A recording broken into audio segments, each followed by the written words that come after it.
Hi, everyone, and welcome to episode 4 of cyBARR Chats, a video series featuring BARR specialists covering a range of topics. I'm Michelle Smith, Director of Marketing, and today I'm very excited to be speaking with Brad Thies, founder and president. We're going to be covering the topic of small business ownership in uncertain times. So, Brad, I will jump right in with our first question. In times like these, how do you lead differently compared to normal times? Yeah, I think that's a great question. I think there's really just a more of an emphasis on active listening and speed to action. I think normal is always about being, what's the perspective? Change is hard enough as it is on people, so don't make things more difficult by changing your approach to leadership. I think there's just more of a call to action and to find out what you can and cannot control and take action on the things you can control. And if I, for example, if I was a sailor during uncertain times of storms and clouds trying to navigate to a particular destination, and I don't just forget where the North Star is and how to navigate to it, it might be harder to see, but as a leader, I think that sailor's job is to help others see that North Star amidst all the uncertainties. So I don't think your fundamental leadership changes. If anything, it's more of a test on what your leadership is about, and a time for feedback on things that you've done in the past that maybe you're trying to understand what is working, what's not working. And I'm not saying that, to take a passive approach to these uncertain times. I think it's in fact the opposite. You're really just leveraging some of the tools that you've done in the past and making sure that your ears are getting real big, and trust that uncertain times, just like any other problem or obstacle, stand in the way is about the collective mission, and leadership's about that process towards that mission, and the mission doesn't change. It shouldn't change. The people that believe in the mission, that most likely isn't changed, or at least hopefully it doesn't.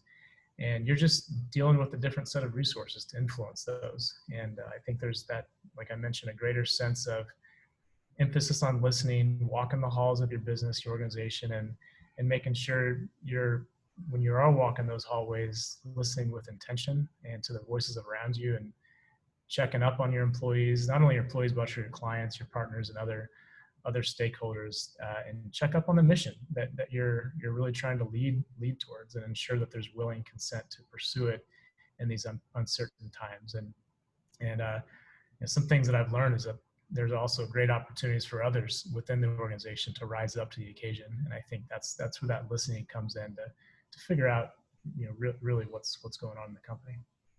So how do you keep your employees engaged and morale up? That's a tough one, because you can't control everything, and so the way I look at it is that there's two outcomes. We either get through this one outcome, or everything falls apart. And I think when you phrase it up into that perspective, that if everything falls apart, it won't matter anyway. And if we do get through this, you have a pretty good chance of seeing things go back to normal, even if it's that new normal, and be comfortable with that. We're all people. We're all humans that deal with these ups and downs, and never get. It's important never to get too high during the highest of highs, and never get too lows and the lowest of lows, and be human with people. Be real. Truly care about that human side, and come from that perspective first, versus leading with some other agenda. I think that's sometimes a very subtle mind shift to think through, and make sure you're not being afraid to talk about what's going on. We're brothers and sisters here. We can all make it clear that we're in this together. And like I said, I can't make somebody be engaged if they have some other fears going on. Only tyrants believe that they can control the uncontrollable. So perspective helps, having gratitude helps, but in these types of times, to engage somebody, you also have to remember to never ask anybody to do something that you wouldn't otherwise be willing to do yourself. You think about the safety, whether it's the pandemic or just some morale issues that are going on. And from my experience, those types of things really help put things in perspective on how you should be communicating to the teams to help with morale. What tools do you use to demonstrate your accessibility to your team and or your customers? Well, fortunately, we've built some great tools here at our organization. We were a remote first organization to begin with, so it wasn't too bad of a transition. Um, it, and some of these tool sets make just checking in a part of our culture, really. Not, it doesn't feel awkward if we're asking for feedback, asking for things like that. So a lot of that starts even before the pandemic happened, or even uncertain times that we're in today. And so we leverage a tool called 15.5 that gathers insights each week on how people are feeling during a particular week.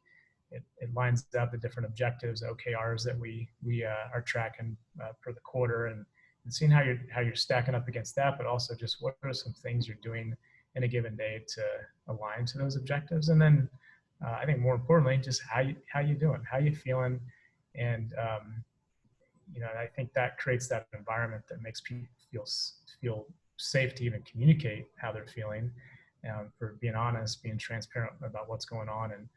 And all this goes to say about listening earlier and how critical it is during these times. Because if you're just asking for feedback and you're not really listening, I think that's part of the the tool sets in your repertoire. We can have all the tools we want, 15.5 or whatever, but actually listening, taking that in, and then being proactive enough, and me as a leader in the company, making phone calls and reaching out to those folks that might otherwise be having a rough week.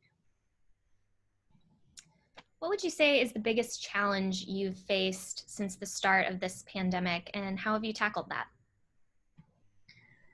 Well, compared to what others are going on in healthcare, the restaurant travel industry, I'd say we're pretty lucky, and I think that's part of the gratitude that I think I'm always thinking about. So some of these challenges are really minuscule when it comes to some of these other industries that are being impacted.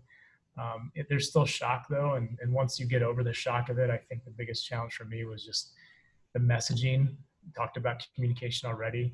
It was so much more important, so much more at a time where people are wanting some type of leadership. You have to make sure that messaging is clear and concise. And a lot of times I tend to go off the cuff with some of that stuff. But so what I did and how I tackled that is I leveraged a lot of others within the company, bounced some ideas off of them. What are they thinking about?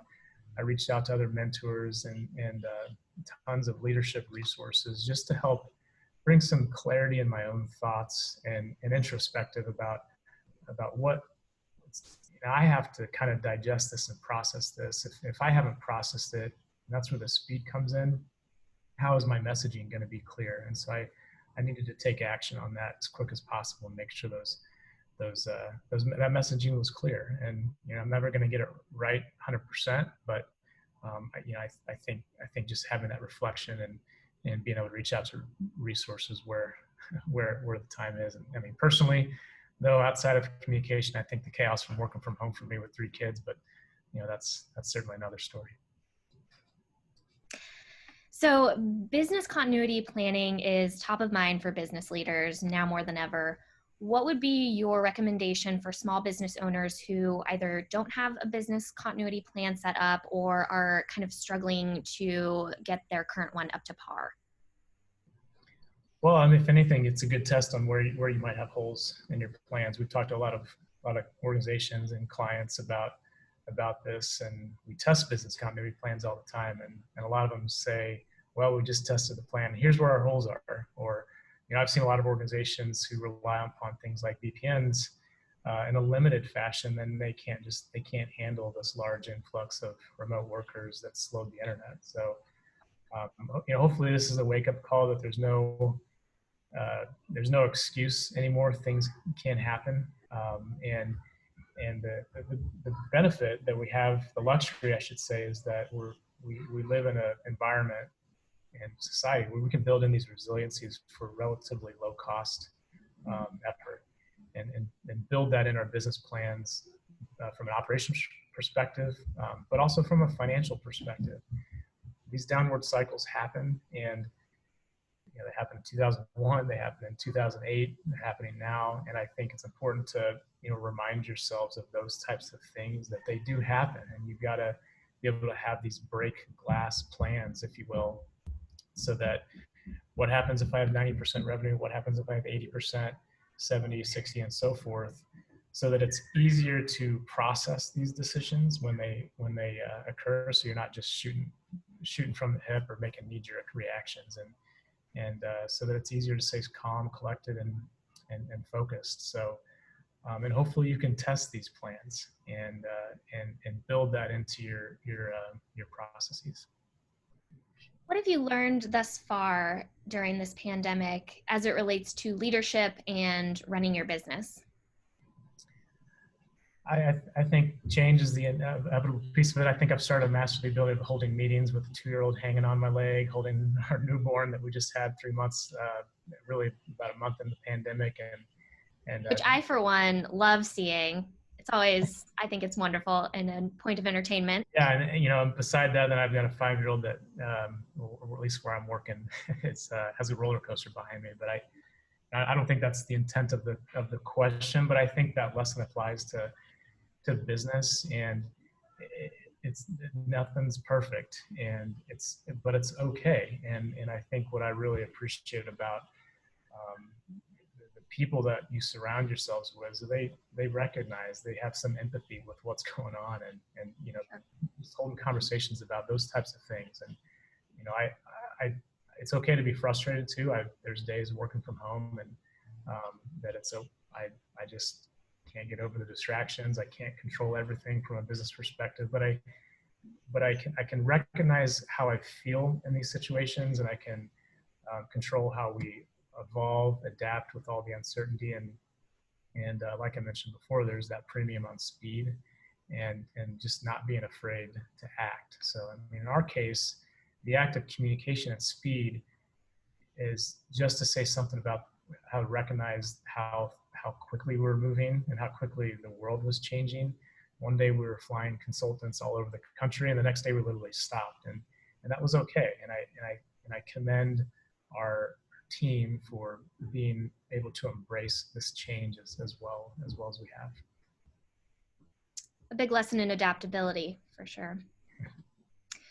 So last question, what's next for tech companies and the cybersecurity industry as we all come out the other side of this pandemic? Yeah, that's a key point. There's going to be another side of this, and we're still figuring out what that will actually look like. And if we weren't already in the digital world pre-COVID, I hope you are now.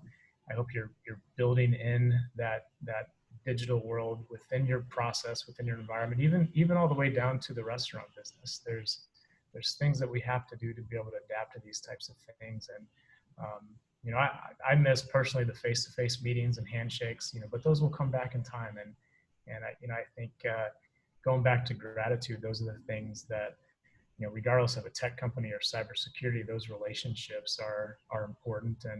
And I think continue to have these Zoom meetings, continue to have these things that we're doing. I think the interesting part would just be to see how companies change the remote operations, and realize a lot of companies out there are realizing it's working quite well. That it does present some security risks, and so I think there's opportunities for some bad actors there. But after the dust settles with the pandemic and we start to push more data across public lines, the more important it is that we address some of these evolving risks, and even risks from supply chains, because now building in that resiliency, even as a tech company, we might have redundancy in your own kind of operations, but we have to build those within our suppliers too. And in the cybersecurity world, it's just I think the frameworks won't change, but the risk profiles might be a little bit different that we'll have to address. Well, Brad, thank you so much for your time and insights today. And we will see everyone next time on cyBARR Chats. Have a great day. All right, thank you.